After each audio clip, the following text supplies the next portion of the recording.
Hello, everyone. Christopher Prosch here again with episode number 2 with VFAF, Veterans for America First, the Chaplain Corps. An episode, a wing of Veterans for America First, completely dedicated to fighting, to bringing up key important issues surrounding our first responders across the country, their issues, their rights, encompassing veterans, police officers, firefighters, and yes, of course, pastors and priests. They are our first responders as well. So, today, I have Pastor Ben Graham. I wanted to have him on to talk about issues that are affecting the American church and what pastors are really going through in this country that is not being covered, not being reported by mainstream media. A big surprise. So, Pastor Ben Graham, absolutely happy to have you on today. Please tell us a little bit about yourself. Hey, thank you so much. I'm glad to be on here, and it's a unique time that we live in. There's of course amazing challenges, but the thing that always encourages me each and every day is to remember God's on the throne, and nothing has caught him by surprise. And so I'm thankful for that. Thankful for what you're doing, and I believe there's such a need today for us to engage people. And so that's what we're trying to do. I am a fifth generation pastor raised around ministry all my life. Of course, I know hundreds, probably thousands of ministry leaders across the country. And so many have varying views about, who should be involved. Should pastors get involved? Is it right to be involved in politics and all those things? And of course, one of the blessings of being raised around a family that kind of understood what our founding fathers understood was if the pastors aren't engaged, if they're not preaching the truth, we're going to see a moral decline. And that's what's happened.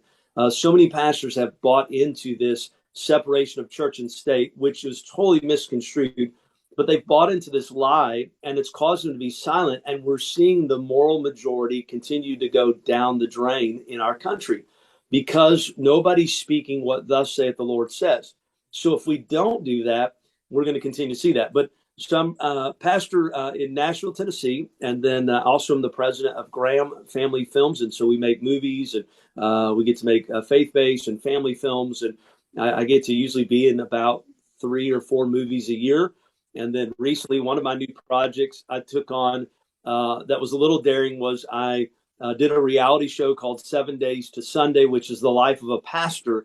And, kind of unique having people follow you from Sunday to Sunday, finding out what you do. And with my life, mine's a little bit unique. Every week is a little different, but, priorities is God, and then my wife and our 4 boys, and then all these other things, the pastoring and all these other things that I get to do. But, I think there's a passion to help people and to see people follow God. And there's so many people who just, I think, have fallen asleep when it comes to religious leaders. They've fallen asleep at what's really going on in our society. 100%, Pastor, 1000% actually. I mean, I really appreciate what you said. We have to re-engage with our communities. We have to be, and I always get tired, I've spoken with hundreds of pastors across the country, and so many pastors such as yourself say, oh, just Romans, they quote Romans constantly for not wanting to get involved in politics, and we are to humbly submit to governing authorities. Yeah, absolutely. The gospel does talk about that 110%, but not when government is violating biblical scripture. So, I mean, if you want to touch on that a little bit, that's just, I think, in the Great Commission, Jesus commanded us to go to all communities, all people, and that includes politics too, to really hold our elected officials accountable.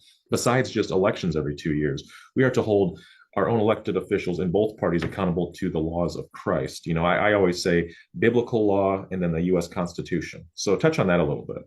Yeah, I think, the Apostle Paul didn't get thrown into jail. He didn't get beaten because he listened to what the government said, because they told him to stop preaching. And he said, no, I'm going to keep preaching. And so he was thrown in jail as a result of that. I think they misconstrue it, because the Bible does tell us we should live peacefully with all men.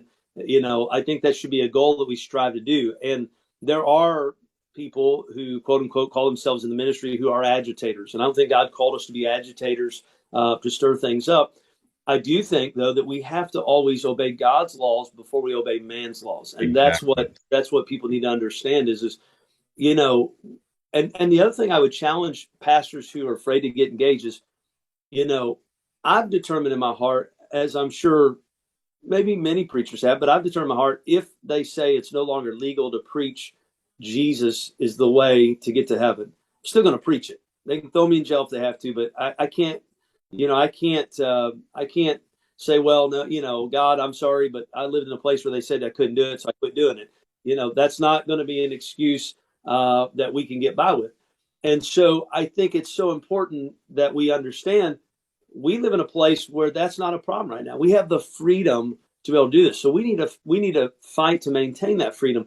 And oftentimes, we sit there and we do nothing. And the great saying, evil will only prevail when good men do nothing. And that is what I think we're seeing happening today. In the Old Testament, you see prophets who went to the kings and began to say, look, you're the problem because you've taken our nation away from God. You're no longer following God.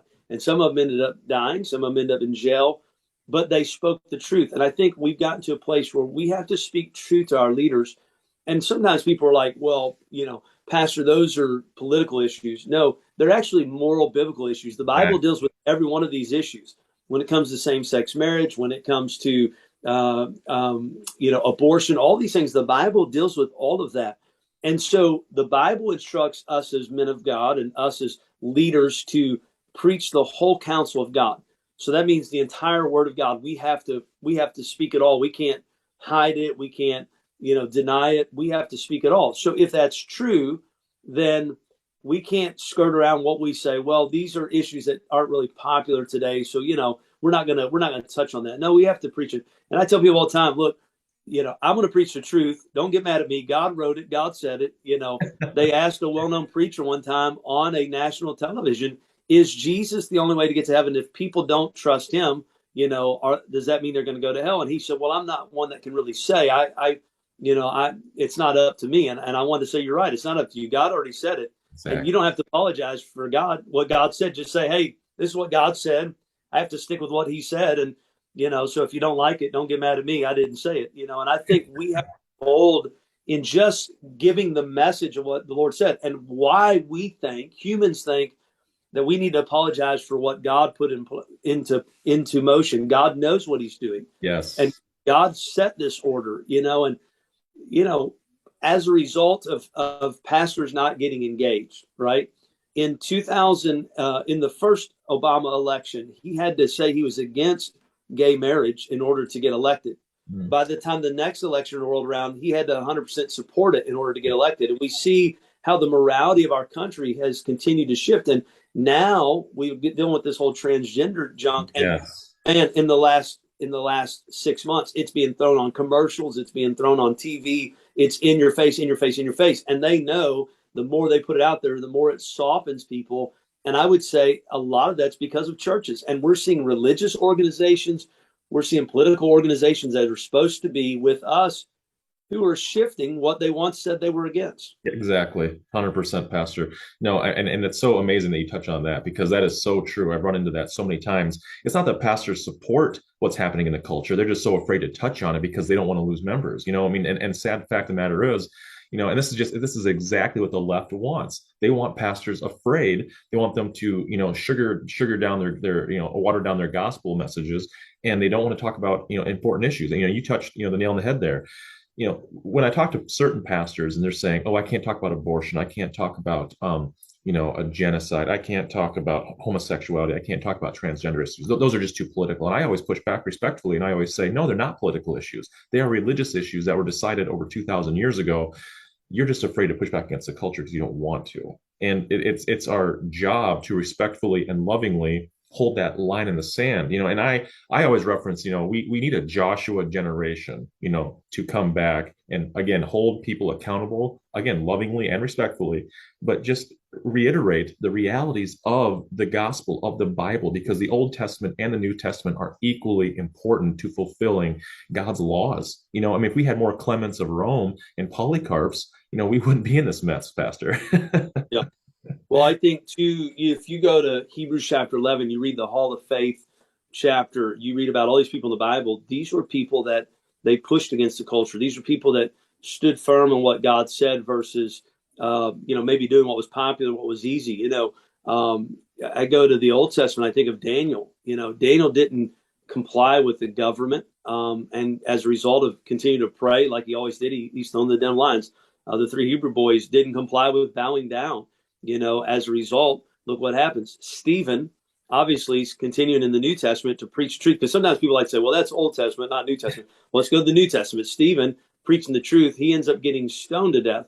Obviously, they weren't stoning him because he was complying. They were fearful because he was preaching a message that was contrary to what they wanted to hear. And that was, he was preaching Jesus is the way, the truth, and life.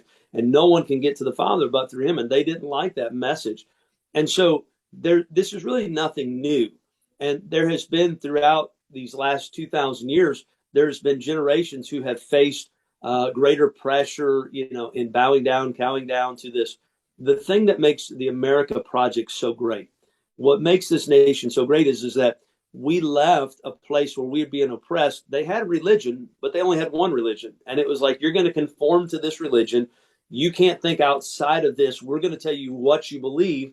And so, while England was considered maybe a little more of a free nation compared to, some of these other communist nations, they really were very socialistic in the way they said, this is how they treat religion. There's one religion. You have to believe this. And of course, depending on who was in charge between the king and queens, it would change sometimes. And, if anybody decided to do something outside the box, they burn them at the stake. They would put them to death and all that.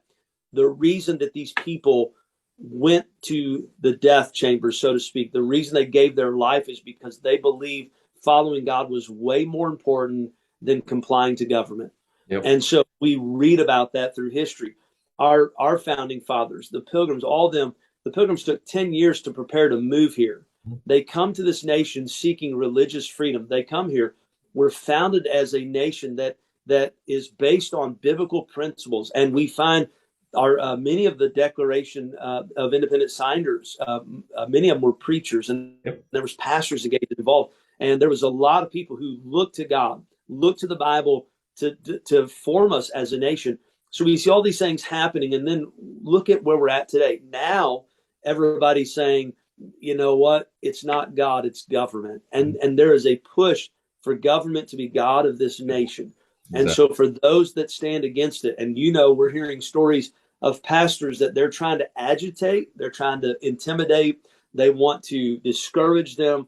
And I'll be honest, when the majority of people don't want to hear the truth, and you're trying to preach the truth, and then you're being agitated and you're being irritated by a government that's trying to stop you, there's a lot of people, a lot of these leaders can get discouraged. And so I challenge them to do two things. One, always remember God's on the throne. And at the end of it all, we've read the back of the book. We win. We know what's going to happen. And so we can trust God. But two, just remember you're not alone.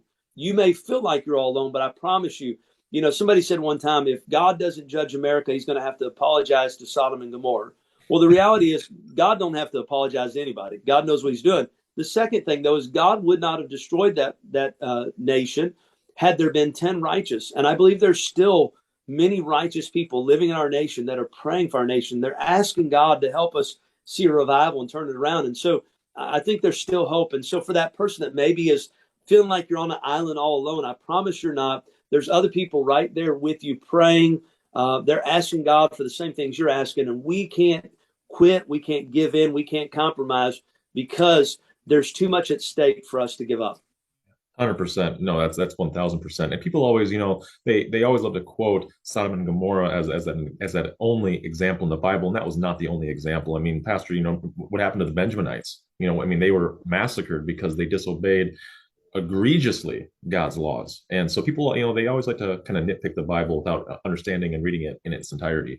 But anyway, what's happening, in this nation is, would you say that the left is aggressively going after the American church, going after the laws, the truths of God? And a lot of times are we seeing the more conservative elected officials? Are they really helping us? Or are they kind of just sipping by and just letting it happen? What are you seeing? Well, I think two things. One, I think the left knows something that most pastors don't know.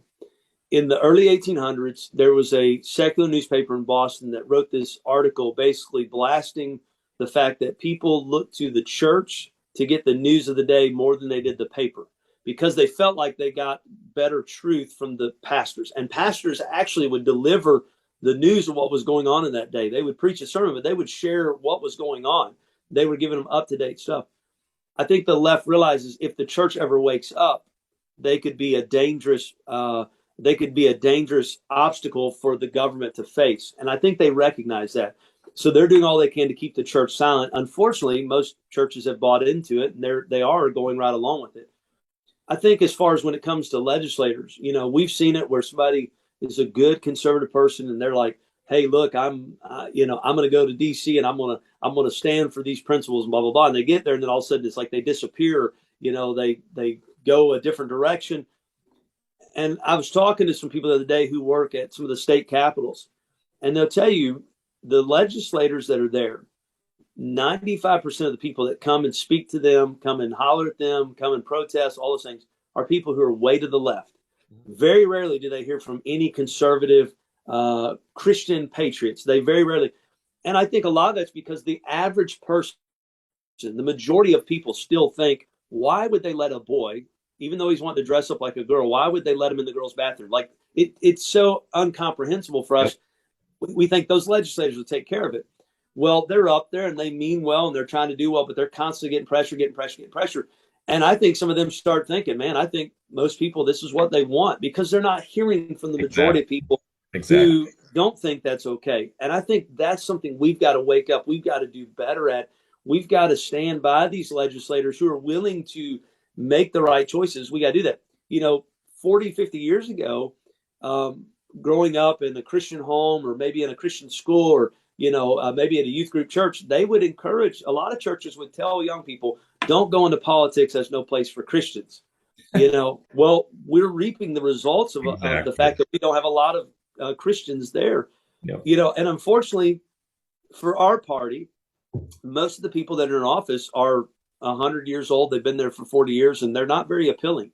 And we need a younger generation of conservatives. And I'm starting to see this. I'll be at an event tomorrow night where it's everybody's probably 35 and under who are really getting engaged. We need some younger, excited, conservative patriots who will go in and take a stand and get involved. We need that. We need to bring back some excitement to conservatism and let people know it's not dead. And that's why I get passionate about it. I think, for some pastors, they might go, look, I couldn't do what you do. That's fine, but you can do something. Exactly. You can get engaged somehow. Don't just sit on the sideline and do nothing. John Peter Muhlenberg in the Revolutionary War days is a hero because, he preached that great sermon out of Ecclesiastes and he talked about there's a time to live, time to die. So there's a time for war. He said that time has come, and he took off his black robe and he comes, walking out of the church carrying his rifle and he has men follow him. His brother, who's also a pastor at that time, writes him a scathing letter and says, how can you be a man of the cloth, get engaged in what's going on? Well, his brother, 6 months later, nearly his house is burned down, his church is burned down, his family's nearly been killed. He recognized that being neutral or doing nothing doesn't protect you from being destroyed. And that's where pastors need to understand. Being neutral or saying, you know what, I'm not going to get in this fight. I promise you, if you don't, the fight will come to you because they're coming to take away our freedoms. Yep. And so we have to take a stand. We have to recognize that. We do it with love. Look, I'm not mad at anybody. I understand this is not a battle between Republican and Democrats or between, whites and blacks or whatever it might be, whatever all these, that they've tried to divide us. This is a spiritual warfare. Exactly. The enemy knows what he needs to do to destroy this nation. And he wants to get in and get the churches doing nothing. Mm-hmm. And if he can do that, he's already got a big foothold on winning the battle. 100%, Pastor. I mean, that is so accurate. The church is used to, speak the truth to the public. And that's where you're 100% right. 100 years ago, that's where most people got their news was from the local church community, from their fellow Christian brothers and sisters.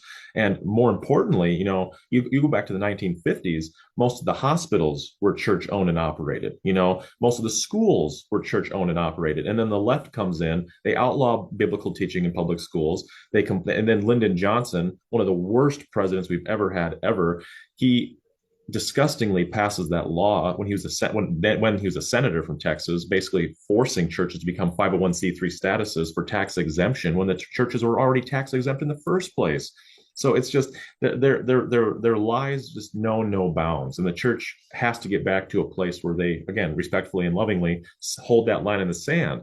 But I quote the Joshua generation. But we also must learn from Joshua too, the Old Testament warrior, because one of the things that he failed at was when he passed away, there was nobody to lead the nation after him. And that's an example of why I use that, because pastors have got to really guide the next generation to have moral biblical foundations. And that's not what we're not seeing it, because the left is pushing so hard against it. And and in a lot of ways, the right isn't doing anything. I mean, there's some very conservative organizations, even the Republican Party, with Ronna McDaniel, back in January, she created the Gay Youth Republican Wing, which goes against the Bible, which goes against the founding pillars of the Republican Party. That's just a small example of how they're trying to placate to cultural norms. No, you don't do that. So what are we going to do in 10, 15 years from now? Are we going to have a transgender wing of the Republican Party? No, we need to stop. We need to stop, drawing a line in the sand. And then once that line gets crossed, we do a new line in the sand. That's not appropriate. And that's completely unbiblical. And so, I mean, it's just, as an example, it's a perfect example, Roe v. Wade got overturned at the federal level, but it went back to the states to decide for themselves. I cannot tell you how many pastors I've spoken to who are still angry about that. And I'm kind of surprised. I'm like, well, what do you mean, Pastor? Isn't this a good thing? Isn't this a direction, a step in the right direction? And so many pastors are like, no, that's situational ethics. I'm not happy about that. It is not for any federal or state government to decide when life is allowed to exist. And so I applaud Arizona, because they completely abolished abortion in their state, and that's what every state should be doing. But the fact that South Dakota, Alabama, Texas are having to renegotiate, a 2 week or a 3 week or a 4 week, it's just that's still situationism. And that disease of situational ethics is rampant in politics, and it's a disease that has to die. Because when you allow situational ethics in your discussions, in your negotiations, then pretty soon there's no truth left, and there's only one truth, which is biblical truth. Yeah. Well, I think these pastors that struggle with this, unfortunately, we're in that position now. I wish that we would never got to that place where government was trying to decide all this. If we had a moral people, I think most people knew 50 years ago, 60 years ago, back in the day, there was just some things they knew, because they were still prayer in the school. They were still being taught the Bible, however long it's been ago now, but as we started removing God, the morality started moving out. And, unfortunately, there's people who are like, now we have to get the government involved in saying this is right or wrong, because, people have gone so far from the truth. And, going back to the Republican Party, Democrat Party, the Republicans to me seem like they seem to me like they're 20 years behind the Democrat Party in a lot of things. It's like, because I heard the other day, the Democrat Party, is not the party they were under JFK. Well, the Republican Party is not the party they were under Reagan. I mean, even going back there, we just tend to keep kind of following them. We're like, oh, we're against the gay agenda, and then we add, this platform, and like you said, we're against the transgender right now, but in 15 years, are we going to add that to our platform? I mean, we just constantly seem to be following them, and this is why the Republican Party struggles so much. We are not the party that is innovative. We're not the party that's leading. We're the party that's following. Yep. And we've got to get out of that. And part of that is yes, the reason that we always go back to the Constitution, all that. And I think that's important. We don't want to lose the history. We understand how we were founded. All those things are important. We stick with that, but we also have to come up with ways of being innovative and really teaching and opening doors to getting people back into loving this nation. One of the things about President Trump that I appreciate about him was, he brought back a love for people who love America. Mm-hmm. Make America great again. He's like, let's put America first. It's funny how many people just absolutely hated that message, even though they live in America, even though maybe somebody in their family moved here because they were in a nation that was oppressed. And, you hear it all the time, these actors and actresses out of Hollywood, if he's in office, I'm going to go to another country. None of them left. You know why they didn't leave? Because there's not a better country to go to. Exactly. So why are we so anti-America living in America? You know Yeah. what I mean? And people just, they don't make sense. Yeah. But that's part of it. It'd be good if people go back and start reading the book of Proverbs, read a chapter a day. It would help you get some solid wisdom to really understand what's going on in our nation, understand what's going on in our own lives and in our families. And it could really help us turn some things around. Yeah, 100%. I mean, and that's why, I wanted to have you on, just because pastors need to start having those honest, again, loving and respectfully, those honest conversations with our elected officials, because I truly believe that the both parties, have taken our votes for granted, and there's 75 million votes that should not be forgotten or taken advantage of. And that's the strong Christian vote. And, the Democrats have completely gone socialist. I mean, that they when Governor, Gavin Newsom of California, he's buying pro-abortion billboards and putting them in conservative states. And then in his tweet, he's saying, he's quoting Mark, love thy neighbor as yourself. And that's his biblical reason for why abortion is biblical. And it's just, I'm over here saying, where are our religious leaders? Where are our conservative leaders? Why are we even allowing this nonsense to happen without correcting him and saying, respectfully, you don't know what you're talking about? And it's just, so again, that's just what I say. On the one hand, you have the socialist Democrats, and on the other hand, you have in a lot of ways, the cowardly Republicans who are just sitting back, waiting and watching. And the American church is frustrated, they're tired, and they're upset, and they're looking for someone to stand up and say, you know what, guys, again, respectfully, enough is enough. Yeah, absolutely. And I love the fact that, that's the verse he chooses when, they have a massive, the largest state in homelessness. And I can give you all kinds of problems.